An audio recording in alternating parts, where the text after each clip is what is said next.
Bonsoir à tous. Bonsoir mon Greg. J'avais le son un peu trop fort. Ouais, tu vois, ça fait péter. Hein. Ah, ça va mon Chris? Oh, que je suis content de te retrouver. Ouais. Là, c'est du boulot. Hein. Bah, on a 2 heures, tu vois, en plus d'un quart de finale. Ça tombe bien, c'est le jeudi, c'est tous les 15 jours, c'est la fine équipe. J'adore avec une équipe au grand complet. Ouais. On va être avec Xav de l'OM comme d'habitude, qu'on va saluer. Mais il est déjà un peu là, hein, regarde. Il est déjà dans le photo. Mais je sais pas d'avoir fait ça, t'as l'impression qu'il est j'avais besoin, voilà. Salut Xav. Il est là, mon Xavier, voilà. Là, en photo. Ça va, Gagnon? Vous avez vu, on n'est pas là pour rigoler, hein. Et puis bien sûr, plein d'invités, des surprises. On parlera d'arbitrage avec Bruno Derrien, les tactiques de jeu avec Philippe Doucet qui sera avec nous, puis également des joueurs marocains, des sélectionneurs marocains. Tout d'abord, c'est France-Maroc et invité exceptionnel, émission exceptionnelle.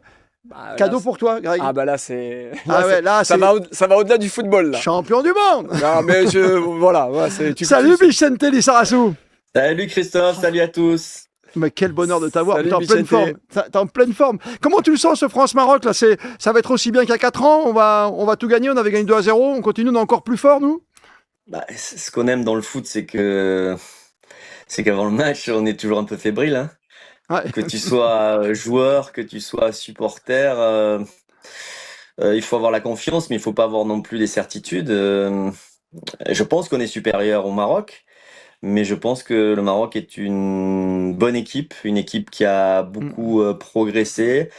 C'était une surprise au Qatar 2022. C'est plus une surprise de les voir là. Je dirais même que c'est globalement que le football marocain a progressé à tous les niveaux, même chez les jeunes. Et voilà. Et aujourd'hui, ils sont 6e au classement FIFA. Ça veut dire beaucoup. Et ils sont à leur place. Donc voilà, on va avoir un adversaire, contrairement au match contre le Paraguay où c'était vraiment attaque-défense. Attaque-défense plus un peu de boxe. Alors tu vois, tu me fais penser à un truc tout de suite, c'est que c'est d'autres plaisirs. Parce que t'es un peu comme Greg que je te présente, avec mon acolyte, mon associé. Non. Il est un peu c'est la bidorexie lui aussi. À chaque fois il me saoule, il arrive en retard aux réunions. Tu fais pas de jiu-jitsu, tu vois, tu sais pas ce que c'est toi. Si alors, Vicente, tu sais quoi, moi franchement, t'es avec nous pas longtemps et je t'en remercie vraiment avec l'emploi du temps que tu as, je t'en remercie vraiment. Mais moi j'ai vraiment pas envie de te parler de football ce soir. Mais ça tombe bien. Ben non, voilà, j'ai la chance de pouvoir faire énormément de sport. Surf, tu fais tout? Ben, j'essaye. En tout cas, j'essaie de faire. Et c'est vrai que quand je vois un petit peu, d'ailleurs, Vicente, Maomana, tu m'excuseras, mais pourquoi il n'y a pas d'autres épisodes, d'autres reportages comme ça? Parce que je m'étais régalé, en fait. Parce que le football, oui, on a fait des carrières. Bon, toi, bien sûr, beaucoup plus grosses que la mienne. Moi, ma petite carrière, mais c'est vrai que t'étais le mec en fait que je voyais et que je disais putain mais en fait on va vous laisser cette déclaration d'amour. Non, c'est pas une déclaration d'amour, mais en plus tu sais dans le sens où tout le monde va dire il est là, non mais c'est pas ça parce que tu me connais, l'équipe me connaît. Le sport pour moi c'est très important et c'est vrai que aussi bien le surf, le JJB que le vélo que la montagne pour moi c'est très important. La preuve en est mon fils aujourd'hui est capitaine de bateau et emmène les gens voir les baleines, les dauphins, les requins. Vous avez plein de points communs, Vicente, c'est top ça. Et voilà donc Vicente, Maomana, quand est-ce qu'on retrouve petit peu ça? Écoute, j'ai fait environ, je crois, 6 ou 7 documentaires. Celui-là, c'était le dernier. C'est beaucoup de travail, un documentaire. C'est très long à faire. C'est pas facile à faire et c'est vrai que il faut beaucoup d'énergie, il faut du temps et bon, j'ai adoré faire ça, mais c'est pas quelque chose que tu peux faire. Enfin voilà, j'ai pas le temps de le faire chaque année. Alors on verra le prochain, j'en sais rien. Mais là j'ai pris beaucoup de plaisir sur les requins en Polynésie française. Moi en tout cas voilà, c'est sûr qu'on kiffe t'entendre. D'ailleurs le dernier match avec l'équipe de France, j'ai trouvé qu'il y avait beaucoup d'émotions avec le sélectionneur. Oui, t'as raison. Franchement c'était top et moi j'aime les consultants consultants comme ça qui ouvrent un peu leur cœur et qui voilà. Pour bien connaître Vicente, tu vois c'est un type qui est mère montagne quoi, c'est un champion d'exception. Voilà et moi aujourd'hui, quand tu m'as dit tiens, je vais appeler Vicente, de suite j'ai pas pensé, mais vraiment. Alors oui, 98, je jouais à l'époque. Ça m'a fait. En plus, je jouais en Italie à l'époque, donc quand vous avez tapé les Italiens, autant te dire que ça m'a fait un plaisir incroyable. Mais moi, quand Vicente, pour moi, voilà, c'est Biarritz. J'adore Biarritz. Je surfe, je vais en montagne, je nage avec Pierre Frola, peut-être que tu connais, le champion du monde d'apnée, qui a un ami intime à Monaco, forcément. Et c'est vrai que moi, aujourd'hui, je voudrais un petit conseil par rapport à ça, Vicente, par rapport à la famille, parce que moi, je suis toujours emmerdé. Parce que quand on part en vacances, je suis toujours l'éternel problème. C'est-à-dire, on m'en veut tout le temps parce que je me lève le matin tôt, parce que je vais faire du sport. C'est Vicente. Voilà, mais quel est ton secret pour dire à la famille, pour leur expliquer que, en fait, on a besoin de ça et que c'est pas parce qu'on veut les abdos ou parce qu'on veut se mettre. Non, on s'en fout en fait. Et c'est quoi ton secret pour leur expliquer? Moi, j'y arrive pas, ça fait 40 ans, j'y arrive pas. Je dis, je suis né comme ça. Je suis né comme ça, c'est ma nature profonde, je peux pas me passer de ça. Alors c'est beaucoup plus facile parce que quand tu as été sportif de haut niveau, ben t'en as fait ton métier carrément, donc c'est une évidence que t'es fait pour ça, t'es né pour ça et que tu en as besoin. Et puis moi j'ai dit pour bien passer le cap de la reconversion, c'est important de continuer à faire du sport, donc il faut pas m'en empêcher. Et c'est vrai que c'est le truc sur lequel bon, je suis un peu intransigeant, j'essaie d'être ouvert par ailleurs. Ouais. Alors justement, tu vois, parce que toi, tu vas pas parler de pêche à la ligne pendant toute la journée, là. Non, et des couchers de soleil de Vicente. Mais... Vicente, quand toi, t'es un amoureux de foot, tu viens de recevoir en plus une belle réplique, j'ai vu de la Ligue des Champions du Bayern. Ouais. Quand tu vois tes Munichois comme Upamecano et surtout Olise, ça te fait quoi de voir que ce football allemand, qui a souvent été décrié, est toujours au top pour toi? Et quand tu vois Michael Olise, ça te fait quoi? Bah, de voir des joueurs du Bayern au top, avec le Bayern et avec l'équipe de France, ça me fait énormément plaisir. Upamecano, il est monstrueux. Il a fait une erreur dans cette compétition. Pour le reste, il a été monstrueux. Il détruit tout sur son passage, c'est impressionnant. Et puis Michael Olise, c'est un artiste. Je vois un peu la gestuelle de Zizou, l'espèce de souplesse dans le mouvement, l'espèce d'élégance dans la course. C'est un joueur vraiment très différent des joueurs que l'on a aujourd'hui. Et il est tellement important pour l'équipe de France parce que c'est le meneur de jeu de cette équipe. Donc c'est celui qui alimente les attaquants. Et on a besoin, et c'est lui qui crée le lien. Et il crée le lien aussi avec le milieu de terrain. Donc pour moi, il est indispensable dans le système de jeu offensif de l'équipe de France. Et voilà, et ça me fait plaisir. Bon, comme tu le sais, voilà, il y a deux clubs qui ont énormément compté pour moi, c'est les Girondins de Bordeaux. Malheureusement, dans une très mauvaise situation. Et puis le Bayern de Munich est toujours aussi grand, aussi fort. Et voilà, et de voir qu'il y a une continuité aussi de joueurs français au Bayern, ça me fait vraiment plaisir. C'est une tradition, hein. C'est vraiment, je veux dire, au départ, il n'y avait pas beaucoup de joueurs français. Je crois que Jean-Pierre Papin a été le premier. Et puis après, derrière, Willy Sagnol et moi, et puis après, Franck Ribéry. Enfin bon, bref, il y a eu plein d'autres et c'est génial d'avoir des joueurs français qui s'éclatent là-bas. Et je pense qu'on est très apprécié à Munich et en Bavière et dans ce club. Bon, alors si tu veux qu'on parle football, bon, j'aurais préféré parler de JB Sœur. Bon, bref. Question à Vicente, si tu devais choisir un latéral gauche dans le football européen, mondial, tu te dirigerais vers qui si tu devais donner un nom? Alors, sans dénigrer les autres, parce qu'il y a tellement de bons latéral gauche. Mais Nuno Mendes, actuellement, Nuno Mendes. Ouais, clairement. C'est bon. C'est très au-dessus. Il a vraiment progressé. Il a une phase où on pouvait mettre quelques critiques défensives, où il pouvait à certains moments manquer de concentration, et je trouve qu'il a réglé ce truc-là. Après, il a une vitesse incroyable, puis sur le plan offensif, bon, c'est très fort. Mais comme j'ai envie de te dire, Nuno Mendes, Hakimi, qu'on va croiser ce soir, c'est du très haut niveau au niveau des latéraux, parce qu'on peut parler gauche-droite, mais bon, c'est le même poste. Hein. Hakimi, c'est du très très haut niveau aussi. Juste une petite question, j'ai un petit qui joue latéral gauche. Quand il a su que tu étais avec nous ce soir, ben forcément, là, si tu avais un conseil à donner à un petit jeune d'aujourd'hui, latéral gauche qui plus est, parce que le petit joue latéral gauche, qu'est-ce que tu lui donnerais comme conseil, mais vraiment spécifique pour ce poste de latéral gauche? Mais d'abord, je lui dirais que c'est un poste magnifique. Ouais. Moi, je trouve que c'est un poste magnifique. C'est un poste où tu peux exprimer les qualités d'attaquant, de contre-attaquant et des qualités de défenseur. C'est-à-dire que moi, au départ, j'étais formé comme attaquant, donc je ne pensais qu'à l'attaque. Vraiment, je ne pensais qu'à ça. Et j'adore attaquer. Et c'est vrai que quand je suis devenu défenseur, j'ai dû apprendre à défendre. Et je me suis rendu compte que les valeurs défensives m'ont beaucoup appris dans la vie, m'ont structuré peut-être beaucoup plus que les qualités offensives. Pourquoi? Parce que quand tu es défenseur, tu dois être beaucoup plus collectif, tu dois être beaucoup plus structuré tactiquement, tu es beaucoup plus dans le combat, dans la force mentale, et c'est ça qui aide une équipe à être performante. Vraiment, les défenseurs sont très importants pour la structure d'équipe et pour la force mentale d'une équipe. L'attaquant, il est plus dans quelque chose d'artistique, de créatif, j'ai envie de dire. Et c'est très important d'en avoir, bien entendu. Mais moi, j'ai adoré finalement ce combo. C'est-à-dire que j'aime aussi partir à l'aventure. J'adore partir à l'aventure, j'adore partir en contre-attaque, j'adore déborder, centrer, frapper. J'adore ça. Et donc, en fait, la combinaison des deux, ça m'a éclaté. Et c'est pour ça que ça n'a pas été difficile pour moi d'abandonner, on va dire, cette idée d'être attaquant plutôt ailier gauche, un truc comme ça, que je faisais jusqu'en pro, hein, au début. Mes débuts pro, c'était vraiment, j'étais ailier gauche, quoi. Et voilà, et je dirais que ce poste-là, il est extraordinaire. Par contre, il demande beaucoup de qualité, il demande des qualités athlétiques énormes, parce que là, c'est pas que de la vitesse, il faut aussi de l'endurance. Il faut de l'agressivité sur les duels. Alors moi, j'avais un petit gabarit, il fallait que je sois 1m69 Numéro plus 69. agressif. Il fallait que je sois plus agressif. Il fallait que je sois meilleur dans l'anticipation. Il fallait, voilà, que je sois solide, même si j'étais pas très grand, mais solide sur mes jambes et solide dans ma posture, ce qui était le cas. Enfin, en tout cas, j'ai jamais eu de problème, même en Allemagne où ils faisaient tous 2 mètres, j'ai jamais eu de problème à aller au tampon et voilà. Et donc ça, il faut avoir ces capacités-là.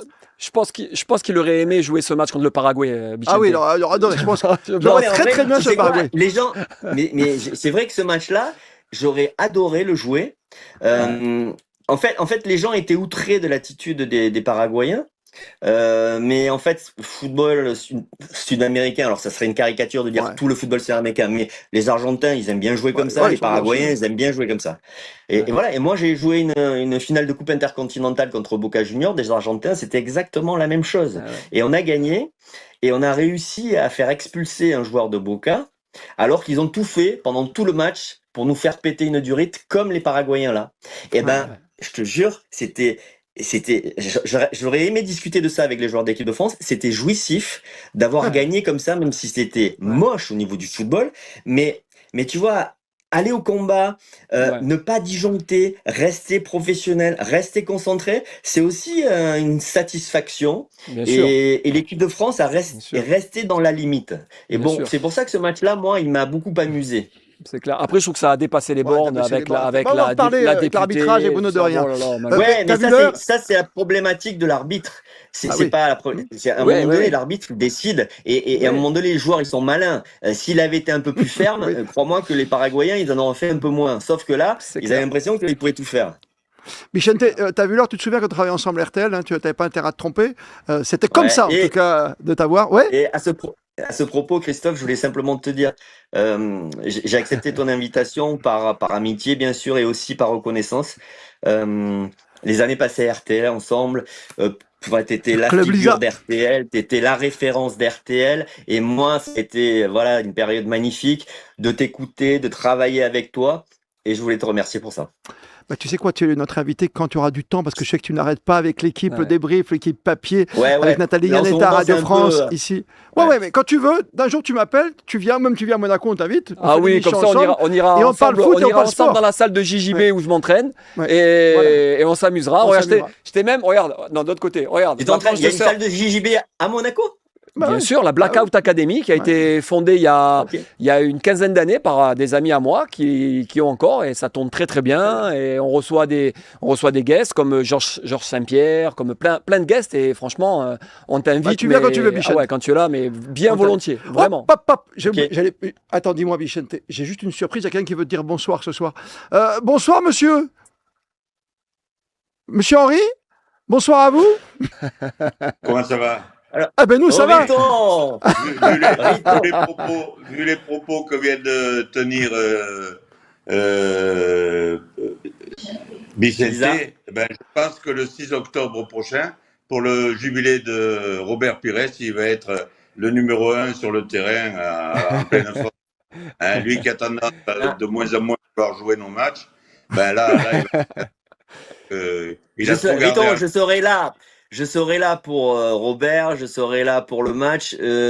Jouer, je suis pas certain, mais parce que je considère que Le sport, c'est quelque chose où il faut avoir une régularité, il faut avoir un entraînement un peu constant.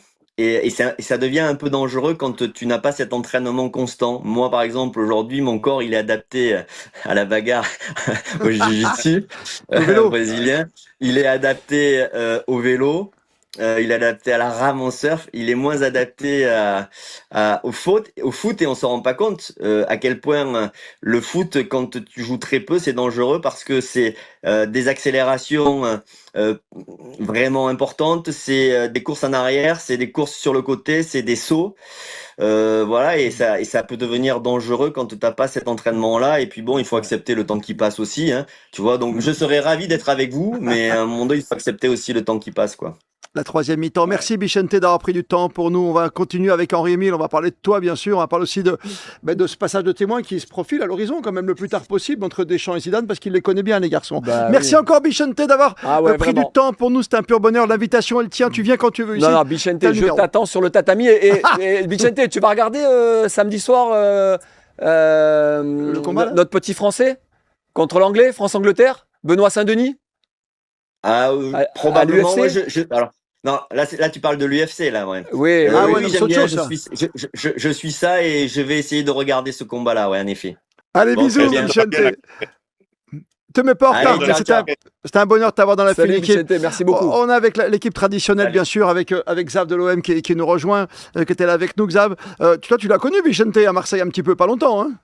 Je l'ai connu, bien évidemment. Je l'ai connu aussi. J'étais petit en 98. Je m'en parlais toute ma vie quand ils ont gagné la Coupe du Monde. Non, très très bon arrière gauche, grande classe. Des gens qui connaissent le ballon et qui ont eu cette carrière, franchement. Quelle époque épique, j'allais dire. Mais Henri, qu'on surnomme Riton, t'as bien compris. Lui, il a été de toutes les aventures. Il a les plus belles, la Coupe du Monde, les champions d'Europe. Quand t'as des garçons, quand même, Henri, quand tu vois ces garçons comme Bichente, quand tu vois Zizou, quand tu vois Deschamps, puis tous les autres, mais je te parle des trois actuels, parce que là, il y a Deschamps, et normalement, c'est Zizou derrière avec Barthez. Est-ce que tu te rends compte que tu mesures le bonheur que vous nous apportez tous autant que vous êtes, et d'avoir continué, et de continuer encore avec France 98, avec ton match du mois d'octobre? Disons que oui, on en a conscience, puisqu'on a fait pas mal de matchs de bienfaisance. Le tremblement de terre en Algérie, AZF, les inondations de Nîmes, et j'en passe. Chaque fois, les matchs à guichet fermé, et le plaisir qu'on donnait aux gens et que les gens nous rendaient. Donc, on se retrouve régulièrement, hein, enfin une à deux fois par an, sur un grand parcours, un grand événement, et c'est toujours le plaisir d'être ensemble et bien sûr de se rappeler tout ce qu'on a vécu à travers cette Coupe du Monde. D'ailleurs, Monsieur Émile, je me permets, je vous pose une petite question parce que c'est Henri, c'est non, je peux pas me permettre. Je peux pas me permettre. J'ai trop de respect. Moi, j'aimerais vraiment savoir quel est le meilleur souvenir que vous ayez dans le football avec l'équipe de France.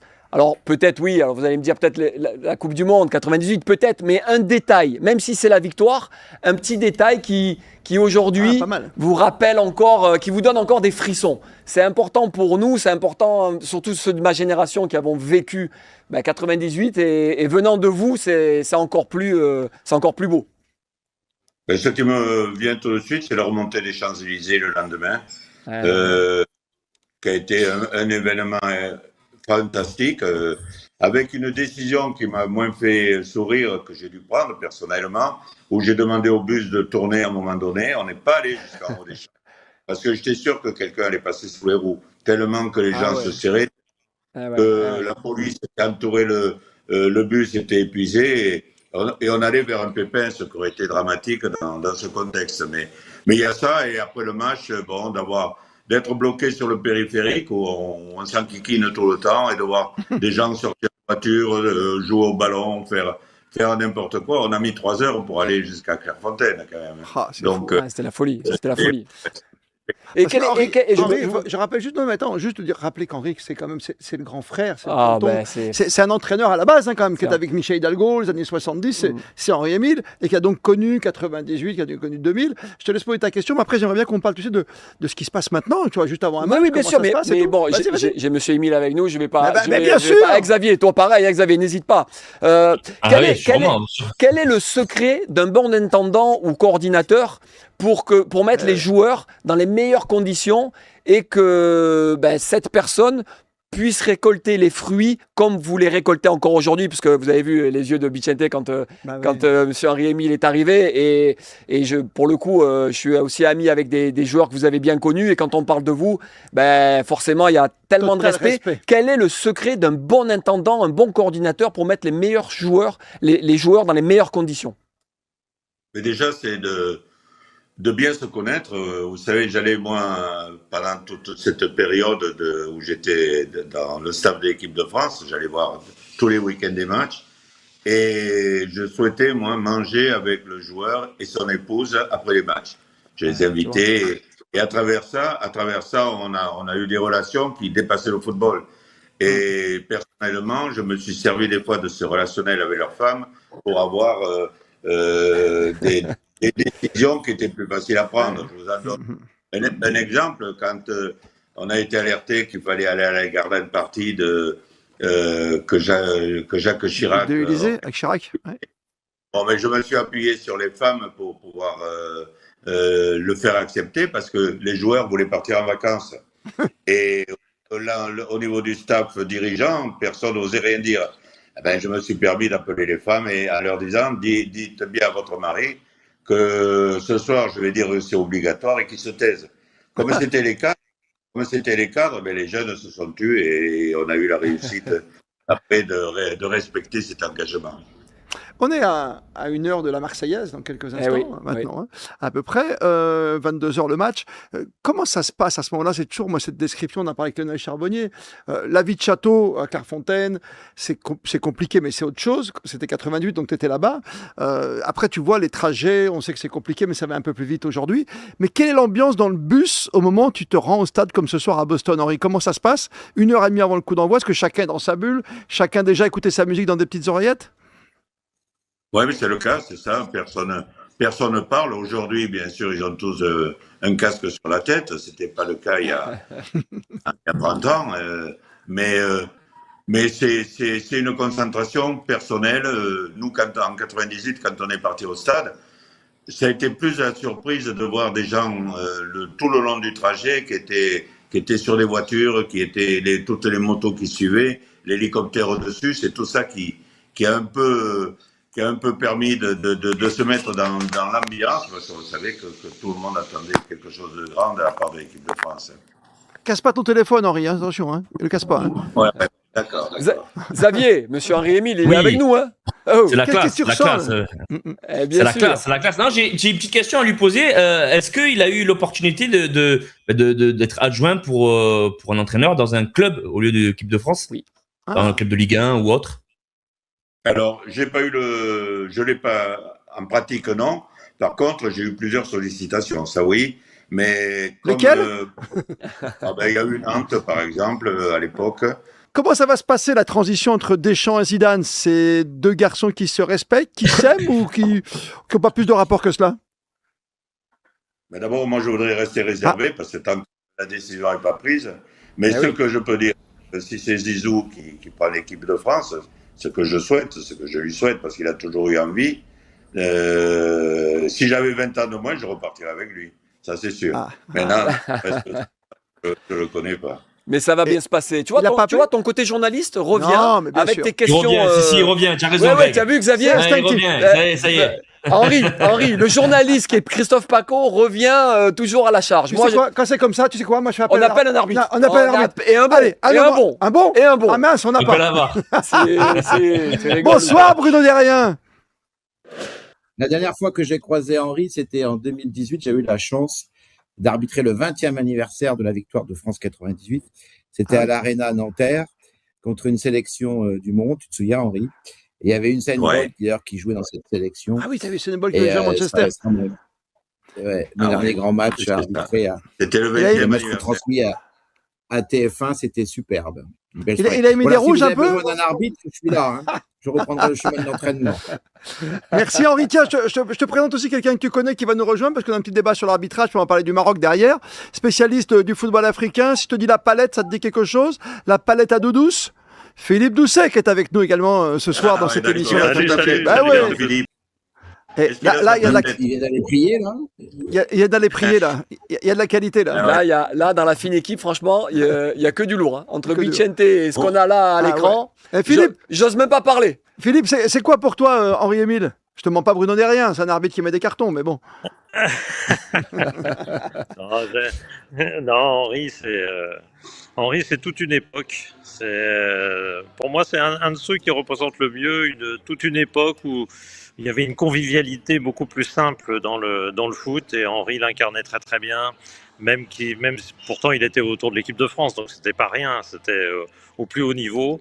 Il incarnait cette espèce de convivialité, cette espèce une sorte de microcosme, hein. Il faut reconnaître que c'était un microcosme, le football, et que à l'intérieur de ce microcosme, on le vivait très bien, ce sport. Je crois que c'est pas tout à fait encore exactement pareil maintenant. Ouais, c'est clair. Simple. Oui, merci pour ces mots, mais je voudrais dire que ce qui était fabuleux au départ, quand j'ai commencé avec l'équipe de France, c'est que les journalistes étaient avec nous dans l'avion. Et il y avait, malgré ça, il y avait le respect de laisser les joueurs tranquilles, mais ça ne nous empêchait pas de discuter de choses et d'autres. Et c'est vrai que c'était des bons moments. Les yeux dans les bleus. Merci beaucoup, Henri. Si tu veux rester avec nous, Henri, il y a encore un invité très spécial qui va arriver dans une dizaine de minutes. On peut parler arbitrage maintenant ou pas? Mais il faut quand même qu'on parle de l'arbitrage, que ce soir, tu as quand même un Argentin qui va arbitrer. Un Argentin, tu en as 5. Ouais, t'as raison, tout le staff. Tu en as 5, à un moment donné. Bruno, c'est pas possible, ça. Appelez Donald Trump, quoi. Faites quelque chose. La désignation des arbitres argentins vous interpelle, vous choque? Bah oui. Bah quand même, pour nous arbitrer, nous, les Français. Bah, c'est bien un Français qui a arbitré l'Argentine avant-hier, non?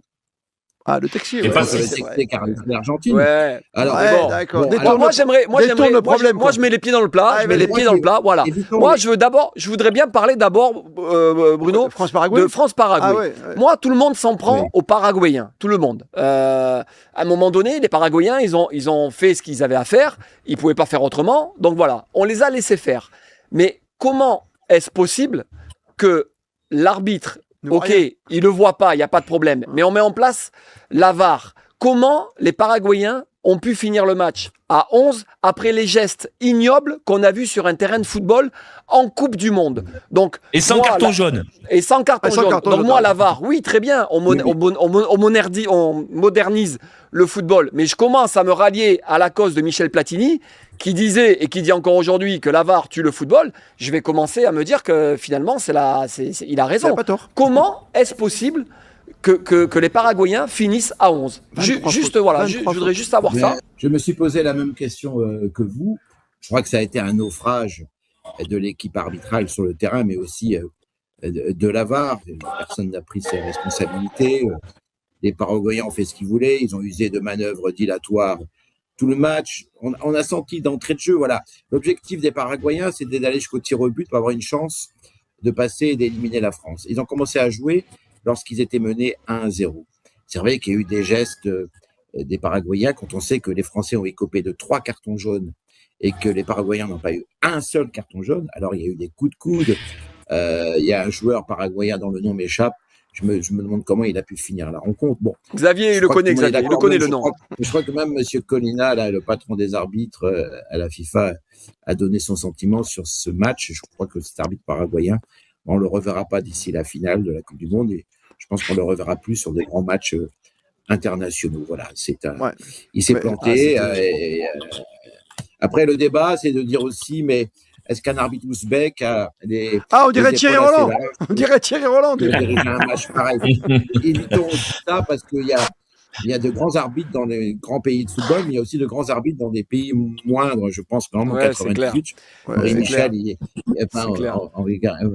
l'arbitre de la finale de la Coupe du Monde, c'est un arbitre marocain. Et avec tout ça, attends, petite question à Philippe. Vas-y, monsieur. Philippe, on a la chance de t'avoir, encore une fois, merci. Ça va pas un petit peu trop loin, ça, derrière la députée paraguayenne qui se permet d'insulter, derrière Kylian qui répond à juste titre, elle veut porter plainte. On dépasse pas un peu les bornes, on marche pas un peu sur la tête, là, le monde du football, au même titre que le monde tout court?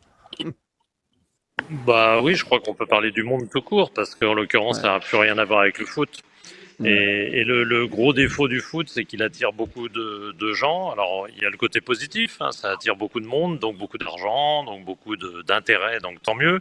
Et puis, il y a évidemment le côté beaucoup plus sombre, c'est que ça attire la bêtise, ça attire l'exagération, ça attire des comportements ahurissants à l'image plutôt du monde, parce qu'ils sont pas forcément, ils sont pas internes au football, ces comportements-là, mais malgré tout, le football en est la cible, évidemment. Dis-moi, est-ce que ce soir, l'arbitre justement argentin, après tout ce qui s'est passé derrière, je parle pas même pas du carton de Balogun qui est annulé, est-ce que l'arbitre il va être excellent ce soir finalement pour nous, pour France-Maroc? Il peut pas se louper parce qu'après, est-ce qu'il est déclassé s'il se plante par exemple ce soir? Il rate son match, c'est évident qu'il va que chez lui comme l'arbitre ouzbek, on le reverra pas. Donc bien sûr qu'il y a une pression sur ses épaules parce que c'est un quart de finale de la Coupe du Monde. Bon, moi j'ai aimé l'attitude de Deschamps, qui a dit que son adversaire, c'était pas l'arbitre ce soir, mais c'était les Marocains. Voilà, Deschamps a été très bien, il n'a pas voulu mettre de la pression sur l'arbitre. L'arbitre de lui-même, quand on lui confie un match pareil, c'est un quart de finale, la France, qui était finaliste de la Coupe du Monde, il sait que c'est un match hyper important. Donc il n'aura qu'un seul objectif, l'arbitre argentin, c'est de rendre une copie propre et faire en sorte qu'on ne parle pas d'arbitrage après le match, comme tous mes collègues d'ailleurs. Après, mais non, pas de procès d'intention avant le match. Ce sera assez tôt après le match dans des matchs. Xavier, j'ai vu passer des vidéos après le match où il était en transe. Il appelait les Paraguayens par des noms imprononçables. Xavier, ce match, tu l'as vécu comment ce match? Alors, écoute, je rejoins tout ce qui a été dit. Moi, le seul truc que je regrette, c'est qu'il n'y en a pas un de l'équipe de France qui a mis un tampon au 24 du Paraguay. Parce que, écoutez-moi bien, lui, le 24, je sais plus son nom, il m'a mis cette haine. C'était vraiment fort. Après, bravo aux Français, parce que, honnêtement, on a tous joué au ballon. Garder ses nerfs face à une équipe qui a fait, comme il a dit, que ça. Et à partir du premier but, ils ont commencé à jouer, mais avant ce premier but, c'était mission, aller aux prolongations et finir au penalty en utilisant n'importe quelle chose pour y arriver. Donc bravo à Mbappé aussi, parce que le capitaine qu'il est sur ce match, moi il m'a impressionné. Pour terminer avec Bruno Derrien sur l'arbitrage, toi Bruno, tu te serais vu arbitrer avec toutes ces caméras, ces 36 trucs sur la tête? Non, je préfère l'arbitrage à mon époque à visage humain, mon cher Pac, parce que t'as vu, ils ont mis des caméras sur les oreilles. Alors c'est vrai que c'est des belles images pour les téléspectateurs de voir comme ça au cœur de l'action se développer, mais bon, ils ont maintenant des caméras sur les oreilles. Ils ont autour du bide une ceinture avec des micros. Ils ont au bras aussi des bips. C'est des robots, quoi. Moi, je suis bon. Tu mets des robots, c'est pareil, limite. Mais moi, je préférais l'arbitrage à visage humain. À mon époque, on avait une paire d'yeux. Et puis voilà, on arbitrait aussi bien que possible, puis on faisait les conneries. Bruno, Philippe, pareil, connaisseur du football africain, cette finale de Cannes où les Sénégalais sortent, je veux dire, moi à un moment donné... Pour l'instant, c'est le Maroc qui a la coupe. Hein. Non, mais heureusement, non, ça mérite. C'est le Sénégal qui doit l'avoir, tu le sais bien. Ah non, viens pas m'allumer, viens pas m'allumer là-dessus. Tu veux qu'on fasse les serviettes, on fasse le débat? Non, mais viens pas m'allumer là-dessus. J'ai à un moment donné, pour moi, c'est le Sénégal. Il y a l'autorité, on peut pas à un moment donné dire voilà, j'ai pris un but, je sors. Le match a repris, comme dit Bruno. Tu vois bien que c'est pour le Sénégal. Même l'arbitre est d'accord avec moi. À partir du moment où le match a repris, moi je trouve que. Alors c'est vrai que la règle, c'est que tout joueur qui quitte le terrain sans l'autorisation de l'arbitre doit être averti. Auquel cas, il aurait dû en avertir 7 ou 8. Ben oui. On est bien d'accord. Et auquel cas, il aurait dû en expulser 2. Il aurait dû en expulser 2 ou 3 parce qu'il y en avait qui avaient déjà des cartons jaunes. Mais à l'arrivée, il n'a pas fait. Donc Philippe, par rapport à ça, parce que Bruno. Après, c'est une finale de la CAN. Vous savez, il y a l'esprit et la lettre. Je pense qu'on a dû lui dire de faire comme ça. Ah, bravo, bravo, quelle vision du football africain, monsieur Derrien. Philippe. Non, mais on ne peut pas terminer une finale de la CAN dans des conditions pareilles. Enfin, ça, c'est clair. Et c'est Claude Leroy qui ramène tout le monde, l'entraîneur emblématique. Oui, t'as raison. Alors, on va parler du Maroc. J'aimerais, Philippe, une dernière question alors. Voilà. Philippe, par rapport à ça. Je casse tout, moi. Bruno a complètement raison. C'est-à-dire qu'on était dans un cadre très très particulier, une atmosphère très particulière entretenue par les Sénégalais qui ont entretenu une véritable paranoïa dès les 2 jours avant la finale. Ça a commencé comme ça et ça a très mal fini, vous l'avez vu tous. Et il a suffi d'une étincelle pour que évidemment ça se déroule très mal. Ça reflète un peu le football d'aujourd'hui où il y a des véritables paranoïas, là ce que j'ai lu sur l'arbitre argentin de ce soir, excusez-moi, arrêtons les procès d'intention permanents, arrêtons de penser que forcément il va être contre la France et pourquoi il serait contre la France. L'arbitre argentin, il a envie de finir la Coupe du Monde. Hein. S'il veut finir la Coupe du Monde, il a intérêt à ce que l'Argentine soit éliminée, première chose. Ça l'arrange très bien. Et deuxième chose, il a intérêt à faire des bons matchs, parce que sinon, il se fait virer. Arrêtons les paranoïas, ça mène dans des très mauvais chemins. Les Sénégalais l'ont montré. Quitter le terrain, c'était évidemment inadmissible. Pour autant, je pense que le Sénégal aura gain de cause et gagnera la CAN, parce que l'arbitre n'a pas interrompu, il n'a pas interrompu, voilà, c'est tout. Mais il est vrai que c'était un moment tout à fait anormal de l'histoire du football. Ouais, c'est clair. Tu sais, Christophe, au contraire de certains arbitres, je trouve Philippe, et depuis des années, juste. Il est toujours juste, Philippe. Ah, tu le voulais voir un homme en noir, lui. Non, mais il est juste. Moi, Philippe fait partie des voix de la télé, au même titre que Thierry Roland, Jean-Michel Larquet, Thierry Gilardi. Moi, Philippe, depuis des années qu'il est... Il t'a marqué. Quoi ? Il t'a marqué, c'est sûr, Philippe. Oui, voilà, mais je trouve qu'il est toujours juste, toujours gentil, toujours bienveillant. Non, non. Mais si, au contraire de toi. Salut Bruno, merci à toi. On garde Philippe, bien sûr, avec nous quelques instants, puisqu'on va te présenter un joueur et un vidéaste, enfin un analyste qui sont avec nous. Je te vais présenter le joueur parce que Philippe le connaît, le joueur. Forcément. Il a dû faire une palette sur lui un jour. Philippe, Younis Abdelhamid, tu connais bien ? Bah oui, évidemment. Il est là. Il est tout jeune. Il est tout jeune. Ouais, il est tout jeune. Regarde, il a pas de ride, il a rien du tout. Regarde. Qu'est-ce qu'il est beau. Voilà. Comment ça va, Younis ? Bonjour. Bonsoir, ça va très bien. Ça va très bien. Vous êtes où là ? Bonsoir Philippe. Vous êtes à Rabat ? Bah oui. Je suis à Rabat, je suis à la maison à Rabat. Oui, parce que Younis, malgré son grand âge... T'es méchant. Non, 38 ans, il peut pas. Djokovic, il va gagner peut-être c'est ce que je lui ai dit il y a 2 jours au téléphone. Il est meilleur que Pavard. Meilleur que Pavard. C'est bon. Ça y est, le supporter marseillais. Ça y est, ça part en couille, ça y est, allez, c'est parti. Bon, Younis, actuellement, il est sur sa soi-disant dernière année de... Attends, mais ça me rappelle, il jouait où ? À Saint-Etienne, non ? Saint-Etienne, Reims. Ah ouais, c'est ça. Bien sûr. Ouais. Philippe, tu te souviens, défenseur central. C'est pas mon meilleur souvenir. C'est pour ça que je voulais pas le dire tout de suite. Ouais. Tu sais, n'oublie pas, Younis, n'oublie pas que c'est un journaliste. Il connaît les faits et gestes de tous les joueurs et il vient te chercher là où ça fait mal. Hein. T'as vu ? Bon, c'est mon cœur vert. Bon, Younis, dis-moi un petit peu, c'est comment l'ambiance là-bas au Maroc ? Vous êtes confiant ? Vous êtes... Bon, toi, je sais que t'es entre les deux, forcément, parce que de toute façon, toi, au même titre que beaucoup de monde, celui qui gagne, on sera content de toute manière. Mais c'est comment l'ambiance, Younis ? L'ambiance, elle monte petit à petit. Hein. Tout le monde, c'est dans tous les débats aujourd'hui, dans tous les cafés, toutes les rues, tout le monde attend que ça.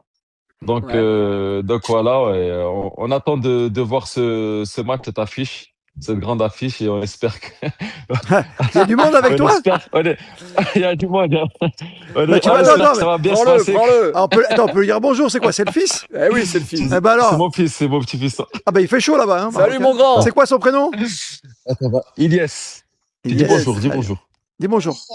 Allez. Magnifique. Dis bonjour, papa travaille. Il est dans la plus grosse émission de France. Allez, bon. Et donc pour toi, Younis, bien sûr, la France est favorite, forcément, aux yeux de... Tu viens de dire que t'en fichais de savoir qui c'est gagné. Moi, je te dis franchement, je préfère que la France gagne ce soir, quoi. Oui, mais... je le dis. Non, mais bien sûr. Mais la France est favorite, mais est-ce que tu penses réellement que le Maroc a les armes pour... et si, en l'occurrence, forcément, ils ont les armes, quelles armes, pour toi, ils vont utiliser pour battre cette équipe de France qui paraît... aux yeux de tout le monde, imbattable? Non, bien sûr, tout le monde le sait. La France, elle a une grosse équipe, elle paraît imbattable. Maintenant, par rapport à ce qui a été fait lors de la Coupe du Monde 2022, l'équipe du Maroc arrive avec plus d'ambition, plus de sérénité, plus de confiance. Donc voilà, et dans ce qu'a montré le Maroc face au Brésil, l'Écosse et les Pays-Bas, je pense qu'on a montré aussi une certaine maîtrise dans le jeu, dans tous les compartiments, que ce soit défensif et offensif. Donc on est capable de conserver le ballon et de faire courir cette équipe de France qui n'aime pas ça. Et aussi, on est capable de défendre en bloc et de partir en transition. Donc, on est une équipe complète. Après, on peut pas prédire le match à l'avance. Donc on verra ça ce soir. Mais le Maroc est bien armé pour embêter la France. C'est clair. Et donc, du coup, pour parler avec toi et de la progression du Maroc, parce qu'aujourd'hui, le Maroc, franchement... On a un deuxième invité. On a un deuxième invité. Mais non. Ben, comment? T'es trop fort. Alors, pour le coup, c'est quelqu'un que je connais très très bien, qui a gravi les Il n'a pas travaillé à RTL avec moi. Non, il n'a pas travaillé à RTL avec toi, c'est bon. Par contre, il a travaillé avec moi sur les diplômes de Clairefontaine. Le pauvre. C'était un bon élève, même s'il m'a beaucoup copié, mais Ah ben oui. bon, ben voilà. C'est pas l'inverse. On va l'accueillir. Abdelhak El Fadil qui est là avec nous. Comment qu'il va? Bonjour à tous. Salut Abdel. Tout va bien. Ça va, Abdel? Tout va bien. Tout va bien? Toi aussi, t'es en direct du Maroc? Oui, en direct de Rabat. Bon, alors bien sûr, vous êtes tous à Rabat, quoi. Tu connais Younis, forcément. Vous vous connaissez? Vous vous êtes croisés? Sûrement. On s'est pas croisés à Rabat. Sûrement au centre. Sûrement au centre, au complexe Mohamed VI. Ah oui. Bon, bah écoute, alors Abdel, est-ce que tu peux nous expliquer un petit peu ta fonction au sein de la fédération, qui est pour moi très très importante aujourd'hui, puisqu'aujourd'hui les datas, les vidéos et tout ça, c'est plus qu'important. Bah, il peut dire ce qu'il veut. Donc voilà, donne-moi juste voilà ce que tu fais et ta fonction surtout. Alors aujourd'hui, moi, c'est ma 3e année au sein de la Fédération rurale marocaine de football. Et depuis un an, je suis affecté à la direction technique nationale où j'occupe les missions d'analyse vidéo pour les équipes nationales masculines et féminines. Voilà. Pas mal. Ça veut dire que c'est uniquement sur le Maroc ou est-ce que par exemple tu as visionné toute l'équipe de France et tu sais qu'on a 4 attaquants qui vont vite? Quand on analyse un adversaire, on analyse, quand on analyse les équipes, on analyse les adversaires. Bah, tu sais qu'on est bon alors. C'est clair. Bon, dites-moi. Attends, t'as besoin d'une analyse pour savoir qu'Mbappé, Olysée, ça va aller dans tous les côtés avec Dembélé. Le journaliste, ne l'écoute pas. Moi, je suis journaliste, écoute pas le coach Campi. Hein. Ne l'écoute pas. Non, mais est-ce que tu apprends des choses sur une Coupe du Monde sur la France, que tu as vu des choses depuis le début jusqu'à ce match du Maroc, où on va pouvoir contrarier côté marocain nos attaques? Il y a beaucoup dans l'animation défensive et offensive de la France, il y a beaucoup de choses à ressortir. Maintenant, je suis pas sur l'équipe première de l'équipe nationale du Maroc. Il y a assez de personnes dans le staff pour déceler les faiblesses et les forces de l'équipe nationale de France. Il s'en sort bien. Hein. Très fort. Ah, il s'en sort. Younis, Abdel, moi j'aimerais savoir qu'est-ce qui fait aujourd'hui que le Maroc fait partie pour moi, top 5 des nations mondiales. Allez, Younis. Ce sont les moyens mis en place par le Royaume, par la Fédération, sur la formation, avec la création du complexe Mohamed VI, la création de l'académie aussi Mohamed VI. Et petit à petit, en fait, le football marocain a évolué, a progressé, même à travers les formations. La Fédération a fait appel à beaucoup de formateurs français pour aider dans les centres de formation. Même concernant l'arbitrage, la Fédération marocaine a appelé un ancien arbitre français, c'était Teddy Fautrel, pour faire progresser l'arbitrage au Maroc. Et dans tous les compartiments, dans tous les domaines liés au football, il y a eu des investissements qui ont été faits pour développer le football et du coup, ça, on a été récompensé à travers des générations qui ont poussé, qui ont signé dans des bons clubs, qui ont progressé et qui a fait que le niveau du football marocain a évolué. Aujourd'hui, je rejoins ce que dit Younis. Il y a un investissement important qui a été mis en place depuis maintenant 2010, 2008, depuis la présidence de M. Lerja. Il y a un investissement important qui a été mis en place dans le football marocain pour permettre aux jeunes Marocains de se développer. Il en a parlé avec les infrastructures du complexe Mohamed VI qui est vraiment des infrastructures de très très très haut niveau. Je m'aperçois qu'il y a beaucoup de binationaux quand même. Vous êtes souvent on va parler d'un cas typique, par exemple, le petit Boidi, par exemple. Petit Boidi, ouais. Il joue en équipe de France, d'accord, et jusqu'au mois de mars, en gros. Ouais. Et on le laisse partir pour le Maroc, où c'est lui qui décide, c'est sa famille, quoi. On s'appuie aussi sur la deuxième terre, quelque part, Younis et Abdel, quand même, pour pouvoir trouver des pépites comme le petit Boudaoui. Ça reste des Marocains.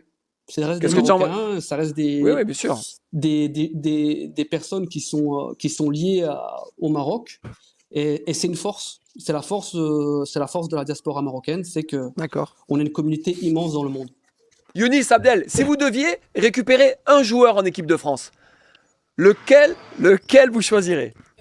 N'importe quelle nationalité. Voilà. Younis, Abdel, ce soir, vous avez le droit, vous avez une baguette magique, vous pouvez prendre un Français et le mettre pour la sélection du Maroc. Pour remplacer un joueur marocain, attention, il faut noter, il faut remplacer un joueur marocain à la place. Donc il faudra qu'il choisisse Ouais, t'as un blessé devant. Non, parce que ça, c'est trop facile. Non, tu dois prendre un joueur français, lequel tu prends. C'est dur, hein. Oui, c'est dur, parce qu'aujourd'hui, mais je suis sûr qu'Abdel ne va pas dire le même joueur que Younis, tu verras. Allez, on y va. Et c'est bon signe pour nous, ça veut dire que... Voilà. Allez, Abdel.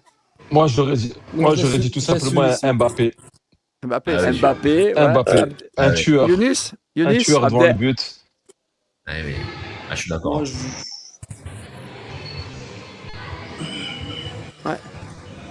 Abdel, il va pas dire Mbappé. Quoi? J'aime beaucoup Olysée. Donc tu sors Diaz alors. Tu sors Diaz. Non. Ils jouent ensemble. Tu sors Diaz ou Unai, t'as pas le choix là. Non, et Lamine Yamal, il peut pas jouer pour le Maroc. Dans l'animation de jeu. Tout est possible. Okay. Mais Olysée, c'est vraiment le joueur plus aujourd'hui, je pense, pour l'équipe de France. C'est clair. C'est le plus. Dis Philippe, il va l'avoir ce ballon d'or Mbappé ou pas? Philippe, ça y est. Il faut qu'il gagne la Coupe du Monde, qu'il soit meilleur buteur, c'est encore possible, ça doit être encore possible. Mais franchement, ça c'est des débats de journalistes. Hein. Moi je suis persuadé que les joueurs ils pensent pas du tout à ça. J'adore, c'est toi qui te fais piéger. Mais c'est bon mon campi ça. C'est bon mon campi. Les joueurs. Les joueurs, ils pensent à quoi? Ils pensent à gagner la Coupe du Monde, gagner la Ligue des Champions et autres. Et après, une fois qu'ils ont gagné ça, ils disent au fait, maintenant je peux gagner le Ballon d'Or peut-être. Moi je pense qu'ils l'ont un peu dans la tête. Je pense qu'ils l'ont dans la tête. Je veux bien que ça les fasse rêver, mais pas d'emblée. Il doit l'avoir. Commence pas une saison en disant cette année je vais gagner le Ballon d'Or, ça n'a aucun sens. J'y pense, moi je suis d'accord. Younis, Abdel, j'ai une dernière question avant de vous libérer. Extra sportif, mais bon, ça reste quand même dans le truc. Est-ce que vous trouvez que ce match rapproche davantage nos peuples ou au contraire crée une rivalité pour vous? Tu as peur d'après ce qui peut se passer aussi? Ouais, je comprends. Ouais, dans les rues, ouais. J'espère que ça nous rapprochera. Honnêtement, le foot, c'est le plus beau sport, c'est le plus bel événement, la Coupe du Monde. Donc c'est deux pays qui s'apprécient, deux pays proches. Donc voilà, peu importe ce qui se passera sur le terrain et peu importe qui gagnera, on espère que ce sera le Maroc, bien sûr. Mais voilà, que le meilleur gagne, que ce soit une belle fête et qu'on en profite tous. Bon, tu sais quoi, il y a Elise qui est là, qui s'impatiente depuis tout à l'heure. T'as oublié un truc important. Le prono. Le prono. Oui, le pronostic. Si elle n'a pas son petit prono. 2-2 et victoire au pénalty du Maroc. Waouh. Il y a un match de gardien, t'as raison. Non, mais les deux gardiens sont très bons. C'est clair. Attends, raison. On va faire un français maintenant. 2-2, attends, je note. 2-2. T'inquiète, c'est fait, c'est en live, t'inquiète pas, on a tout. Xavier. Oui. Mon pronostic. Écoute, moi, comme je l'ai dit depuis le début, la France c'est injouable. Il est marseillais, lui. Ouais, il est marseillais. Donc, c'est vrai ça. Donc, pour moi, ça sera une victoire écrasante de l'équipe de France. 4-1, avec doublé de Mbappé et doublé d'Olysée. Abdel. Alors, moi, je pense que ça va être un match très serré. Ça, on va pas se le cacher, mais je pense à une victoire du Maroc 2-1. Moi, je pense que ça va un match très difficile comme d'habitude. On a fait quoi, 2-0 la dernière fois? Ouais. Moi, je pense qu'on gagne avec un petit 1-0, ça ira très bien. Un petit 1-0? Après, tu sais, après l'heure de jeu, on va moi, voir s'il fait jouer Doué, Barcola. Match nul, tu vois, et prolongue? Ouais, c'est possible, hein? Non, moi, je vois match ouvert. Ah, match ouvert, j'ai compris match nul, pardonne-moi, Xavier. Match ouvert. Toi, tu vois quoi, toi? Alors, moi, je vais contrer tout le monde. Moi, je vois un bon 0-0. Des familles, ouais, mais tu vois, t'es pas loin de moi. Hein. Un bon 0-0 et une victoire de la France au penalty. Merci Abdel Fadil d'avoir été avec nous. Merci à Younis et sa famille. Bien sûr, oui, ça compte aujourd'hui les enfants. Bonne soirée. Et je vous souhaite un bon match. Tu les appelles après? Ouais. Je vous envoie un petit message après le match, d'accord? Pas de problème. Ça marche. Merci. Merci les gars. Vous pouvez vous déconnecter Merci tranquillement avec Yann à la réalisation, avec Jordan, avec Florence qu'on est là et avec Élise pour une dernière connexion avec Xav. C'est la dernière partie parce qu'on va rien louper. Vous, comme nous, vous savez, c'est la tradition de cette émission désormais. On rattrape pas les hymnes parce qu'on les fera pas nous, mais on vous mettra pas de pub d'ici là. Vous n'aurez pas 15 minutes de pub avant de voir le match. Ça, c'est pas mal. T'aimes bien la faire, ça là. Xavier, il aime bien la faire, ça. Ah ben non, mais c'est pour ça qu'il faut rester avec nous. Ah, mais ça, c'est le côté journaliste, animateur. Ça veut dire en commun. Flo, il est mort de rire parce que chaque fois que tu l'as fait, il est mort de rire. Bah oui, mais écoute, c'est comme nous là. Flo qui est marseillais d'ailleurs. Il faut que tu nous lises on a un CM, il est marseillais, Xav. Bien, Flo, continue. Continue, Flo. Dis-moi, tu ne voudras pas dire quelques petits messages quand même ce soir. Et on va accueillir quelqu'un par les autres de quart de finale. On va commencer par celui qui va suivre le nôtre. Après France-Maroc, il y aura Espagne-Belgique demain. Drôle de rencontre. La Belgique, toutes les histoires avec Balogun, avec les États-Unis, la victoire et autres. Et puis l'Espagne, qui n'a pas été une grande Espagne, qui n'avait pas un grand Yamal, mais qui est là, qui fait son bonhomme de chemin, qui reste favori. Donc je l'aime pas ce joueur. Je l'aime pas ce joueur. J'adore. On va aller à Barcelone, retrouver un de nos consultants préférés, qui travaille maintenant dans le groupe Canal aussi, avec qui je travaillais chez RTL. Ouais, même pas RMC, RTL. Frédéric Traini est avec nous. Salut Fred. Voilà, buenas noches. Buenas noches, t'as réussi à te connecter, c'est bien. Hein, parce qu'elle m'a dit, j'ai réussi, ouais, c'est bon. Elle m'a dit, pas simple la communication catalane, pas simple. Fred, je n'en peux plus de RTL. Je n'en peux plus de RTL. On a eu Vicente Lizarazu, on a eu Henri Emile, on a eu Bruno Derrien. Je peux plus. Ton Espagne, là, qu'est-ce qu'elle va nous faire là, face à la Belgique déjà, avant de parler de l'Argentine tout à l'heure et d'aller au Messi que tu connais bien? L'Espagne, c'est comme vous l'avez dit tout à l'heure, c'est pas tranchant, c'est pas l'Espagne d'il y a 2 ans, c'est une Espagne qui est amoindrie déjà au milieu de terrain parce que Rodri est arrivé de blessure après son Ballon d'Or en 2024. Il est moins tranchant défensivement, du coup, ce sont les critiques des observateurs. Du coup, ça oblige Pedri à venir défendre un petit peu plus. Il a été très critiqué, Pedri, face au Portugal, on l'a pas bien vu, et donc s'il défend plus, s'il est moins actif offensivement et moins créatif, et du coup ça porte préjudice à Lamine Yamal qui lui-même est revenu aussi de blessure juste avant la Coupe du Monde, et une Espagne à qui il manque encore Nico Williams, une Espagne donc qui est un petit peu frappée par le syndrome côté gauche, ou Williams bien sûr, le syndrome trop de matchs joués par les joueurs au cours de la saison, et puis ça nous donne des championnats avec des grosses absences. Donc une Espagne qui reste solide défensivement et puis toujours réaliste, meurtrièrement, j'allais dire mortellement réaliste, on l'a vu contre le Portugal, mais qui n'est pas aussi brillante qu'il y a 2 ans au milieu de terrain et offensivement, c'est vraiment et qui a sorti pas encore l'Espagne qu'on aimerait voir ou qu'on a vu récemment. Et qui a sorti un petit Portugal. Ouais, parce que Ronaldo a voulu tout faire. Effectivement. Ils ont sorti un petit Portugal. T'es d'accord avec ça, Xavier, non? Ah, complètement. Je trouvais le Portugal très très moyen dans ce match, et même l'Espagne, je ne sais pas trouvé non plus exceptionnel, hein, honnêtement. S'ils jouent comme ils ont joué contre le Portugal, je me fais aucun souci pour les Français si on passe le Maroc. L'Espagne va gagner contre la Belgique. Petit prono, tout le monde, pour faire plaisir à Élise. Moi, je dis la Belgique tape l'Espagne. Fred? Ouais, moi je m'attends à une surprise du genre. Ouais, mais moi j'adore Fred. J'adore Fred. Moi je préfère jouer l'Espagne parce que j'ai envie de jouer l'Espagne en demi. Oui, bon. D'accord. Xav? Moi je les vois sortir au pénalty l'Espagne. Ok. Voilà.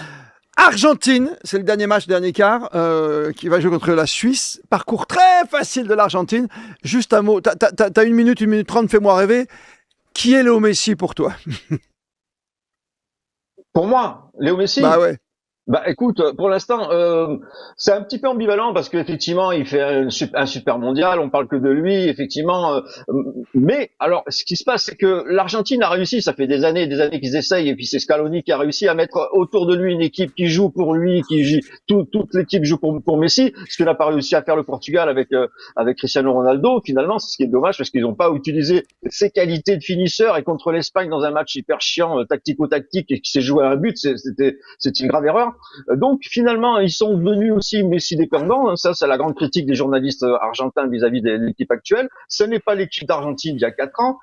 Ils ont eu un parcours hyper facile et ils n'ont pas eu de crash test encore. On va voir ce que ça va donner face à la Norvège ou l'Angleterre, parce que je pense que ceux qui vont passer sans aucun problème. Ils vont passer la Suisse. Donc on se retrouve avec un Lionel Messi qui brille effectivement. Mais à cause de à cause de son talent, évidemment, on va pas non plus. Mais t'as fait rêver quand même, non, Barça? Il t'a fait rêver. Ah oui, bien sûr. Le Messi du Barça nous a fait rêver. Le Lionel Messi actuel, alors ce qui est étonnant, c'est qu'il court de moins en moins. T'as raison. C'est bon ça. C'est incroyable. C'est incroyable. Fred, je vais te poser une question parce que Fred, il fait partie de la même génération que nous. Enfin, il est plus près de moi que je suis très vieux, moi. Voilà, toi, t'es très très loin de nous. Fred, Léo Messi ou Diego Maradona? Oula. Oh, le terme de Diego débat. Maradona. Mais oui, moi j'adore. Mais Fred, on va. Fred, vous êtes appelé avant avec Greg Campi? Non, mais Diego Maradona, c'est une pop star, c'est une icône populaire, pop. Montre les chaussures. Avant tout le monde, quoi. Fred, regarde ce que j'ai. J'ai les réplicas de Diego Maradona qui m'ont été offerts par Puma. Au marché de 20e mille. Non, au marché de rien du tout. Xavier, celle-là, d'accord? Je rentre à la maison, je les mets dans le coffre et terminé. Voilà, d'accord? Magnifique. Fred, je l'adore. Donc on joue l'Argentine de Léo Messi face à la Suisse, ça j'ai bien compris. C'est bon, il y a un dernier quart. Pour une grande demi face à Haaland ou face à Harry Kane? Ah, Haaland, tous les jours. Norvège-Angleterre, qu'est-ce que tu dis, mon bon Xav? Écoute, moi je suis amoureux de cette équipe du Norvège, voilà, de la Norvège. Je trouve qu'ils sont. Il y a quelque chose, le bateau. Non, et ce fameux Haaland qui est incroyable. Haaland, c'est l'attaquant. Oh, le but qu'il met contre le Brésil, quand tu le vois marcher, tu le vois se faire oublier. Attends, Christophe Paco se fait. Je sais pas ce qu'il fait. Tu te fais pipi dessus, qu'est-ce qui se passe? Regarde, mon Chris, qu'est-ce qui se passe? Attends, le dos. Arrête. Le boîtier. Et le but qu'il met, c'est un but d'attaquant. C'est incroyable. Comme tu dis, c'est magnifique. Et l'Angleterre, franchement aussi, c'est dur à pronostiquer. Hein. Mais j'ai un faible pour la Norvège, je sens qu'il y a quelque chose. Fred, en tout cas, merci beaucoup. Salut Fred. Merci à vous. Merci à toi. Bon match. Conclusion. Xavier, je te fais une surprise. Oui. On est à Monaco, d'accord? La Formule 1, tu connais la Formule 1? Complètement. On va te dire non. Tu aimes bien la Formule 1? Attends. Ouais, j'aime bien, ouais. Ah ben, je te fais une surprise. T'as plus de micro, vas-y. C'est pas grave. Allez. Attends, là, faut que je commente. Regarde qui on a sur le plateau. Ah oui, on a un sosie officiel. Salut Xav, j'espère que tu vas bien. C'est le même, hein. C'est le même. Pierre Gasly. Oh, il est là ou pas? C'est le même. Incroyable. Monsieur Olivier. Il est là. Elle est belle la surprise. La classe. Caché, on est du même âge et tout. Ah, c'est parfait. Parfait, magnifique. Incroyable. Bon, en tout cas, tu vois, Xav. Merci pour cette surprise. Ça me fait plaisir, franchement. On a du moment. La bise bon, Xav. et les hymnes, vous pouvez décrocher maintenant de YouTube et de TikTok, de ce que vous voulez. Et il est perdu l'ancien là. Et on se retrouve dans 15 jours, bien sûr. Et juste après l'émission, le débrief et le backstage. Et on n'oublie pas les experts lundi. À lundi. Eh ouais. À 19h30. Mais oui. Bonne nuit à tous. Ciao. Eh oui. Bonne nuit, merci à tous.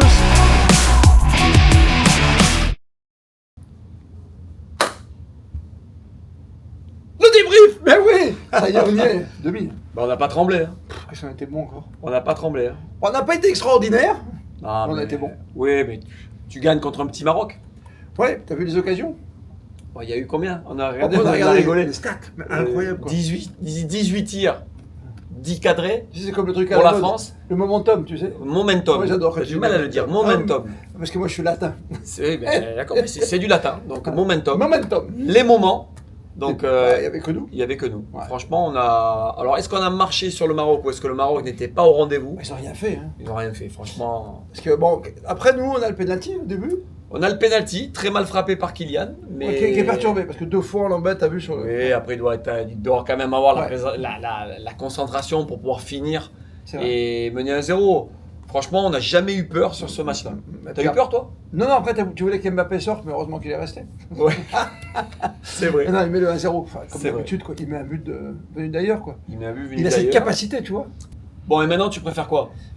Espagne demain ou Belgique? Je veux dire, sur le paper, sur le papier. Ouais. L'Espagne, il y a mal, même si. Tu parles anglais aussi? Un peu de temps en temps, ouais. Ok. Allemand aussi. Oh. Espagnol, Paco. Espagnol, oui, Paco. Quand tu parles italien, t'as joué au Bari. C'est quoi la J'ai très peur que la Belgique gagne et qu'après on soit embêté parce qu'elle a tellement le seum, comme ils disent, et ils veulent tellement leur revanche que je préfère l'Espagne. Alors, à jouer, effectivement, tu vois ce que je veux dire? Je préfère l'Espagne, parce que la Belgique, ça va être un match avec Rudy Garcia, dur. Rudy Garcia qui a déjà fait parler de lui. Ouais, puis il va te les motiver là. Et oui, bon, voilà. C'est vrai que je préférais jouer l'Espagne, mais je vois pas comment l'Espagne peut perdre contre la Belgique. En tout cas, si c'est l'Espagne, par exemple, ce sera peut-être notre match référence, sera le plus gros match de la compétition. Parce qu'on voit, on pensait que le Maroc allait un petit peu. Oui, c'est clair, c'est clair. Le Paraguay a souffert parce qu'on est tombé contre des bouchers. Dire que dans la fine équipe, j'ai dit le match le plus dur, ça va être le Maroc. T'as dit ça? Mais en demi ce soir. On est en demi, on n'est pas trop mal. Donc, on verra. Mon Paco, Christophe Paco, la fine équipe, toujours.